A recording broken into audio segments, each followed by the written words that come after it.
Joining me now, Jillian Melcher, Steve Rogers, and Kirsten Hagelin. Listen, obviously, Dr. Ben Carson has a great point, but the vitriol, and we saw even with that clip with Michelle Fields, between people who used to, these are people that were friends. These are people that used to have beers together, go on vacations together. It is absolutely amazing. It is ripping apart the GOP in a way that reminds me of Yugoslavia after Tito died. I mean, it's really that ugly. Yeah, it really is. And, you know, I get the idea to want to unify, and I think everyone does want that eventually. But how can you unify with people that you so much disagree with? I mean, you can't just throw away your principles. Isn't disagreement a fundamental part of America? I mean, we have a First Amendment. We all talk. We disagree.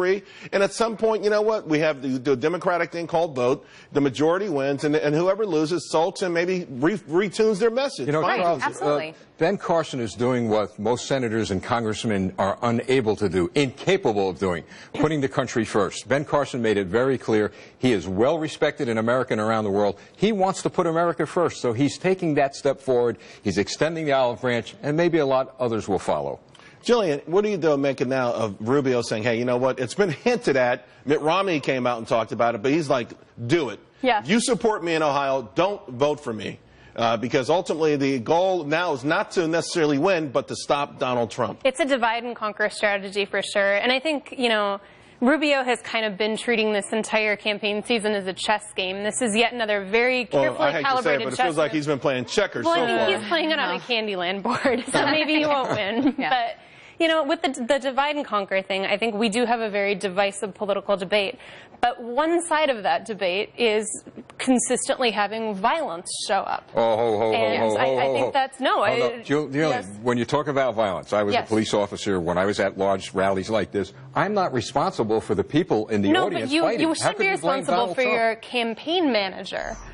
Pushing someone down, grabbing her strong arm. Let us hash that out. Let us get more facts on that, because there are a lot of he said, she said on that. I had Katrina on last night. There's a lot of good video. There's a lot of video. I got to be honest. I saw a lot of the video. I don't know what the hell I was looking at. I mean, I saw a video where people said it proved it wasn't, and it was. It really is disturbing because, you know, you pointed out something very excellent, which is that we can disagree in this country, and it's a good thing. It's really what has driven our democracy and the evolution of so many incredible things in this country. But let's do it in a way that is positive, and let's do it in a way that we respect someone who disagrees with you. The kind of vitriol that you're talking about and what has happened at these rallies, and even if Mr. Trump himself has not said this is a good thing, he has not been loud enough in calling it out and saying this is not okay, you guys. He's we're going to talk about this a little bit more because we're going to have the Trump rally in the next hour. But real quick, I got to ask and you, I'm Steve. scared something violent's going Donald to Trump says he wants to be the unifier.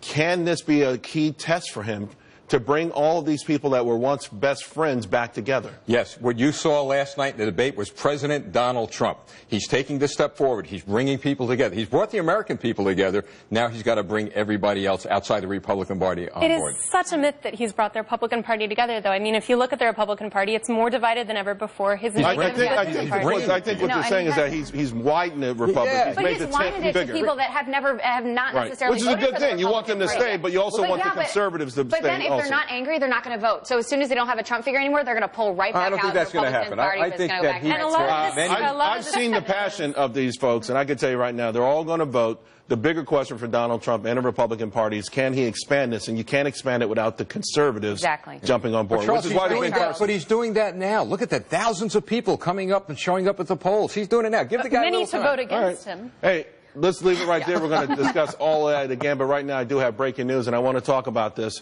Hundreds, not on Twitter, hundreds of students are protesting at this Donald Trump rally tonight. It is critical, important news. This is the American electoral process. It's the First Amendment. It's where this country is going. We have to look at it wide-eyed and be honest about it and discuss it. We're going to bring you there live with the latest when we come back.